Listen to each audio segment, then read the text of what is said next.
AG ನ್ಯೂಸ್ಗೆ ಸ್ವಾಗತ. ಜಿಟಿ ದೇವೇಗೌಡರು ಹೊಗಳೋದು ಎಷ್ಟೊತ್ತು, ಬೈಯೋದು ಎಷ್ಟೊತ್ತು ತಲೆಕೆಡಿಸಿಕೊಳ್ಳಬೇಕಾಗಿಲ್ಲ ಎಂದು ಚಿನ್ನರಾಯಪಟ್ಟಣದಲ್ಲಿ ಕೇಂದ್ರ ಸಚಿವ ಎಚ್.ಡಿ. ಕುಮಾರಸ್ವಾಮಿ ಹೇಳಿದ್ದಾರೆ. ಪಟ್ಟಣದಲ್ಲಿ ಮಾತನಾಡಿದ ಅವರು, ಜೆಡಿಎಸ್ ಶಾಸಕ ಜಿಟಿ ದೇವೇಗೌಡರು ಅವರ ಅಸಮಾಧಾನದ ಕುರಿತು ಪ್ರತಿಕ್ರಿಯಿಸಿದ್ರು. ನಾನು ಅವರನ್ನ 15 ವರ್ಷಗಳಿಂದ ನೋಡ್ತಾ ಇದ್ದೇನೆ. ಅವರು ಹೊಗಳೋದು ಎಷ್ಟೊತ್ತು, ಬೈಯೋದು ಎಷ್ಟೊತ್ತು, ಇದರಲ್ಲಿ ತಲೆಕೆಡಿಸಿಕೊಳ್ಳಬೇಕಾದ ಅಗತ್ಯವಿಲ್ಲ. ನಮ್ಮ ಪಕ್ಷದಲ್ಲಿ ಯಾವುದೇ ಗೊಂದಲಗಳು ಇಲ್ಲ ಅಂತ ಸ್ಪಷ್ಟಪಡಿಸಿದ್ರು. ಅವರಿಗೆ ವೈಯಕ್ತಿಕ ಸಮಸ್ಯೆಗಳು ಇರಬಹುದು, ಆದರೆ ಅದು ಪಕ್ಷದ ಸಮಸ್ಯೆಯಲ್ಲ. ಅವರ ಅಸಮಾಧಾನ ವೈಯಕ್ತಿಕವಾಗಿ ಇರಬಹುದು, ಪರ್ಸನಲ್ ಅಜೆಂಡಾ ಇರಬಹುದು ಎಂದು ಹೇಳಿದ್ರು. ನಮ್ಮ ಪಕ್ಷದಲ್ಲಿ ಗುಂಪುಗಾರಿಕೆ ಇಲ್ಲ, ಗೊಂದಲಗಳು ಇಲ್ಲ ಅಂತ ಕುಮಾರಸ್ವಾಮಿ ಪುನರುಚ್ಚರಿಸಿದ್ದಾರೆ. ಬೇರೆ ಪಕ್ಷದ ಗೊಂದಲದ ಬಗ್ಗೆ ನಾನು ಉತ್ತರ ಕೊಡೋದು ತಪ್ಪು. ಬಿಜೆಪಿ ಹೈಕಮಾಂಡ್ ಇದೆ, ಅವರು ಸರಿಪಡಿಸಿಕೊಳ್ತಾರೆ ಎಂದು ಬಿಜೆಪಿ ಒಳ ಜಗಳದ ಬಗ್ಗೆ ಮಾತನಾಡಲು ನಿರಾಕರಿಸಿದ್ರು.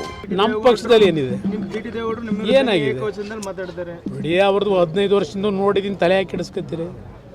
ಅವ್ರು ಹೊಗಳೋದು ಎಷ್ಟೊತ್ತು ಮತ್ತು ಬೈಯೋದು ಎಷ್ಟೊತ್ತು. ನಮ್ಮ ಪಕ್ಷದಲ್ಲಿ ಯಾವುದೇ ರೀತಿ ಗೊಂದಲಗಳಿಲ್ಲ. ಅವ್ರಿಗೆ ವೈಯಕ್ತಿಕವಾದೇನೋ ಸಮಸ್ಯೆಗಳಿರ್ಬೋದು, ಪಕ್ಷದ ಸಮಸ್ಯೆ ಅಲ್ಲ ಅದು. ಅವ್ರ ವೈಯಕ್ತಿಕ ಸಮಸ್ಯೆಗಳಿಂದ ಅವ್ರದ್ದೇನೋ ಪರ್ಸನಲ್ ಅಜೆಂಡಾಗಳಿರ್ಬೋದು.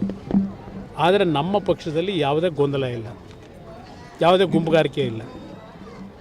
ಬೇರೆ ಪಕ್ಷದ ಅವ್ರ ಪಕ್ಷಕ್ಕೆ ಸೇರಿರ್ತಕ್ಕಂಥ ಅದಕ್ಕೆ ನಾನು ಉತ್ತರ ಕೊಡೋ ತಪ್ಪಾಗುತ್ತೆ. ಅವ್ರ ಹೈಕಮಾಂಡ್ ಇದೆ, ಅವರನ್ನೆಲ್ಲ ಸರಿಪಡಿಸ್ಕೊತಾರೆ. ಅದು ನಮಗೆ ಸಂಬಂಧ ಇಲ್ಲ. ಕಾಂಗ್ರೆಸ್ನವ್ರು ಅವ್ರು ತೀರ್ಮಾನ ಮಾಡ್ಕೋಬೇಕು, ಅದು ನನಗೇನು ಸಂಬಂಧ. ನಾನು ನೋಡಿ, ಬಜೆಟಲ್ಲಿ ಬರದೇ ಇರ್ಬೋದು. ಹಾಸನದ ಏರ್ಪೋರ್ಟ್ ವಿಷಯದಲ್ಲಿ ಈಗಾಗಲೇ ನಾನು ಸಿವಿಲ್ ಏವಿಯೇಷನ್ ಮಿನಿಸ್ಟರ್ ಹತ್ರ ಚರ್ಚೆ ಮಾಡಿ ಅಲ್ಲಿಂದಲೇ ಏನಾದರೂ ಹೆಚ್ಚಿನ ರೀತಿಯಲ್ಲಿ ನೆರವನ್ನು ಪಡಿಬೇಕು ಅನ್ನೋದಕ್ಕೆ ಪ್ರಯತ್ನ ಪಡ್ತಾ ಇದ್ದೇನೆ. ಅದಕ್ಕೆ ರಾಜ್ಯ ಸರ್ಕಾರ ಸ್ಪಂದಿಸಬೇಕು. ಇವತ್ತು ಅಲ್ಲಿ ಏನೇನು ನಡೆದಿದೆ, ಸ್ಥಳೀಯವಾಗಿ ಯಾರ್ಯಾರು ಸೇರ್ಕೊಂಡು ಏನೇನು ಭೂಮಿ ಹೊಡೆದು ಏನೋ ಬಡಾವಣೆ ರಚನೆ ಮಾಡಿ ನಾವು ಏರ್ಪೋರ್ಟ್ ಮಾಡಿ ಜನ ಓಡಾಡೋಕ್ಕಲ್ಲ ಮಾಡಬೇಕು ಅಂತ ದೇವೇಗೌಡರ ಕನಸು. ನಮ್ಮ ರೈತರು ಬೆಳೀತಕ್ಕಂಥ ಬೆಳೆಗೆ ಒಂದು ಹೊಸ ಪದ್ಧತಿಯಲ್ಲಿ ರೈತರ ಕೃಷಿ ವಲಯಕ್ಕೆ ಉತ್ತೇಜನ ಕೊಟ್ಟು ಬೆಳೆದಂಥ ಬೆಳೆ ವಿದೇಶಗಳಿಗೆ ಏರ್ ಕಾರ್ಗೋದಲ್ಲಿ ಎಕ್ಸ್ಪೋರ್ಟ್ ಮಾಡಿ ರೈತರ ಆರ್ಥಿಕ ಶಕ್ತಿಯನ್ನು ಸದೃಢಗೊಳಿಸಬೇಕು ಅನ್ನೋದು ದೇವೇಗೌಡರ ಒಂದು ಕನಸಿದೆ. 25 ವರ್ಷದಿಂದ ಪಾಪ ಅದರ ಬಗ್ಗೆನೇ ಅವ್ರ ಚಿಂತೆ. ಇವರು ಎಷ್ಟರ ಮಟ್ಟಿಗೆ ಇವರು ಬೆಂಬಲ ಕೊಡ್ತಾ ಇದ್ದಾರೆ, ಇದು ಇರ್ತಕ್ಕಂಥ ಪ್ರಶ್ನೆ. ಅವರು ಎಲ್ಲ ರೀತಿ ಸಕಾರಾತ್ಮಕ ಸ್ಪಂದಿಸಿದ್ದಾರೆ. ಜೊತೆಗೆ ಒಂದು ಇಲ್ಲಿಯ ಇನ್ಫ್ರಾಸ್ಟ್ರಕ್ಚರ್ ಸೆಕ್ರೆಟರಿ ಏನಿದ್ದಾರೆ, ಒಂದು ಸಭೆ ಕರೀರಿ ಅಂತಲೂ ರಿಕ್ವೆಸ್ಟ್ ಮಾಡಿದ್ದೀನಿ. ಮಿನಿಸ್ಟ್ರಿಗೆ ಕರೀತಾರೆ ಸದ್ಯದಲ್ಲಿ. ರಾಜ್ಯದಲ್ಲೇ ಅವರು ಹೋರಾಟ ಮಾಡಬೇಕು ಅನ್ನೋದಿದೆ. ಅವರು ನನಗೀಗೇನು ಹೆಚ್ಚಿನ ಜವಾಬ್ದಾರಿ ಪ್ರಧಾನಮಂತ್ರಿಗಳು ಕೊಟ್ಟಿದ್ದಾರೆ. ಇಲ್ಲಿ ಪಕ್ಷದ ಸಂಘಟನೆಗೆ ನನ್ನ ವಯಸ್ಸಿನ ಸಮಸ್ಯೆ ಇದ್ದರೂ ಪಕ್ಷದ ಸಂಘಟನೆಗೆ ಕಾರ್ಯಕರ್ತರಿಗೆ ಒಂದು ಶಕ್ತಿ ತುಂಬಲಿಕ್ಕೆ ನಾನೇ ಓಡಾಡಬೇಕು ಅಂತಕ್ಕಂಥ ನಿರ್ಧಾರ ಮಾಡಿದ್ದೀನಿ ಅಂತ ಈಗಾಗಲೇ ಘೋಷಣೆ ಮಾಡಿಬಿಟ್ಟಿದ್ದಾರೆ. ಈಗ ನನಗೆ ಬೇರೆ ಬೇರೆ ರೀತಿಯಲ್ಲಿ ಒತ್ತಡಗಳಿದೆ ಅಂತ ಹೇಳಿ, ಆದರೆ ನಾನು ಈಗಲೂ ನಮ್ಮ ರಾಷ್ಟ್ರೀಯ ಅಧ್ಯಕ್ಷರಿಗೆ ಮನವಿ ಮಾಡೋದು, ನಮಗೆ ನಮ್ಮ ಮುಂದೆ ಇರಬೇಕಿನ್ನು. ಈ ರಾಜ್ಯಕ್ಕೆ ಅವರ ಒಂದು ಕನಸುಗಳೇನಿತ್ತು ಅದನ್ನು ನನಸು ಮಾಡತಕ್ಕಂಥ ಒಂದು ಕಾಲ ಈ ನಾಡಿನ ಜನತೆ ಕೊಡ್ತಾರೆ ಅಂತಕ್ಕಂಥ ನಂಬಿಕೆ ಇಟ್ಕೊಂಡಿದ್ದೇನೆ. ಅದನ್ನು ಅವ್ರ ಕಣ್ಣಾರೆ ನೋಡಬೇಕು. ಅವ್ರು ಮಾಡೋಕ್ಕಾಗದೇ ಇದ್ದದನ್ನು ಇವತ್ತು ಈ ರಾಜ್ಯದ ಅಭಿವೃದ್ಧಿಗೆ ನನ್ನದೇ ಆದಂಥ ಒಂದು ಕಲ್ಪನೆ, ಅವರು ನಮಗೇನು ಮಾರ್ಗದರ್ಶನ ಕೊಟ್ಟಿದ್ದಾರೆ ಅದು ಇಟ್ಕೊಂಡಿದ್ದೇವೆ. ಆ ಕಾರ್ಯಕ್ರಮಗಳನ್ನು ತರಬೇಕು ಅಂತಕ್ಕಂಥದ್ದು ನನ್ನ ಒಂದು ಯೋಜನೆ ಇದೆ. ಇವತ್ತು ನೋಡಿ, ಕೇಂದ್ರ ಸರ್ಕಾರದಲ್ಲೇ ಎಲೆಕ್ಟ್ರಾನಿಕ್ ಟಾಯ್ಸ್ಗೆ ಉತ್ತೇಜನ ಕೊಡಬೇಕು ಅಂತ ತೀರ್ಮಾನ ಮಾಡಿದ್ರು. ನಾನು 14 ತಿಂಗಳು 2ನೇ ಬಾರಿ ಮುಖ್ಯಮಂತ್ರಿ ಆದಾಗ 9 ಇಂಡಸ್ಟ್ರಿಯಲ್ ಕ್ಲಸ್ಟರ್ನ ರಾಜ್ಯದಲ್ಲಿ ಮಾಡಬೇಕು ಅಂತ ಇದ್ದೆ.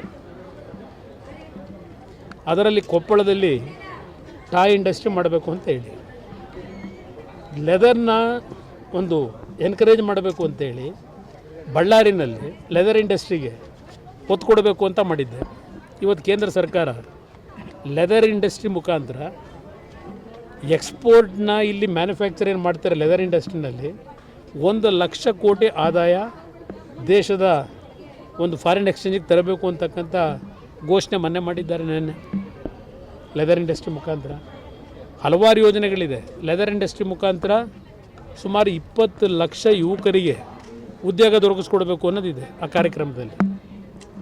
ಸ್ಟಾರ್ಟಪ್ಗಳ ಮುಖಾಂತರ ಹಲವಾರು ರೀತಿಯ ಒಂದು ಉತ್ತೇಜನ ಕೊಡ್ತಕ್ಕಂಥ ಯೋಜನೆಗಳು ಸಿದ್ಧ ಮಾಡಿದ್ದಾರೆ. ಇನ್ನು ಆರ್ಟಿಫಿಷಿಯಲ್ ಇಂಟೆಲಿಜೆನ್ಸು ಇವತ್ತು 500 ಕೋಟಿ ಇಟ್ಟಿದ್ದಾರೆ ಅದರಲ್ಲಿ. ನಾನು ಕರ್ನಾಟಕದಲ್ಲೂ ಸಹ ಅವರು ಗುಜರಾತ್ನಲ್ಲಿ ಈಗಾಗಲೇ ಪ್ರೋಸೆಸ್ ಪ್ರಾರಂಭ ಮಾಡಿಬಿಟ್ಟಿದ್ದಾರೆ. ನಾನು ಮನವಿ ಮಾಡ್ತಾ ಇದ್ದೇನೆ, ಕರ್ನಾಟಕದಲ್ಲೂ ಇದು ಕರ್ನಾಟಕ ಹಬ್ ಇಲ್ಲಿ ಸಾಫ್ಟ್ವೇರ್ ಇಂಡಸ್ಟ್ರಿ, ಆರ್ಟಿಫಿಷಿಯಲ್ ಇಂಟೆಲಿಜೆನ್ಸ್ಗೆ ಕರ್ನಾಟಕದಲ್ಲೂ ಸಹ ಏನಾದರೂ ಮಾಡಿ ಒಂದು ಉತ್ತೇಜನ ಕೊಡಬೇಕು ಅನ್ನೋದ್ರ ಬಗ್ಗೆ ಗಮನ ಹರಿಸ್ತಾ ಇದ್ದೀನಿ. ಕನ್ನಡಿಗರ ಮೆಚ್ಚಿನ ನಿಮ್ಮ AJ 24/7 ನ್ಯೂಸ್ ಕನ್ನಡ ವಾಹಿನಿ ಇದೀಗ ಟಿವಿಯಲ್ಲಿ ಲಭ್ಯ. ಒಂದು ವೇಳೆ ನೋಟಿಸ್ ಕೊಟ್ಟಿದ್ರೆ ವಾಪಸ್ ತಗೋತೀವಿ. ಇವತ್ತು ವಕ್ಫ್ ಪ್ರಾಪರ್ಟಿ ಅಂತೇಳಿ ಬರ್ತದೆ ಅಂತ ಹೇಳಿದ್ರೆ ರೈತರ ಬೀದಿಗೆ ಬದಲು ಏನ್ ಮಾಡ್ಬೇಕಾಗತ್ತೆ?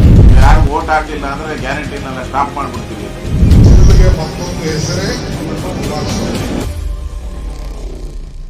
ಕರ್ನಾಟಕ ಮತ್ತು ದೇಶ ವಿದೇಶ 360 ಡಿಗ್ರಿ ಸುದ್ದಿ ಹಾಗೂ ಉತ್ತರ ಕರ್ನಾಟಕ, ಬೆಳಗಾವಿ, ಬಾಗಲಕೋಟೆ, ಧಾರವಾಡ, ಹಾವೇರಿ, ಗದಗ, ಬಿಜಾಪುರ ಜಿಲ್ಲೆಯ ಕ್ಷಣ ಕ್ಷಣದ ವಿವರವನ್ನ ಪಡೆಯುವುದಕ್ಕೆ AJ 24/7 ನ್ಯೂಸ್ ಕನ್ನಡ ವಾಹಿನಿಯನ್ನ ಲೈಕ್ ಮಾಡಿ, ವಿಡಿಯೋಗಳನ್ನ ಶೇರ್ ಮಾಡಿ, ಕಮೆಂಟ್ ಮಾಡುವ ಮೂಲಕ ನಮ್ಮ ವಾಹಿನಿಗೆ ಸಹಕಾರ ನೀಡಿ ಮತ್ತು ಚಾನೆಲ್ ಅನ್ನ ಸಬ್ಸ್ಕ್ರೈಬ್ ಮಾಡಿ.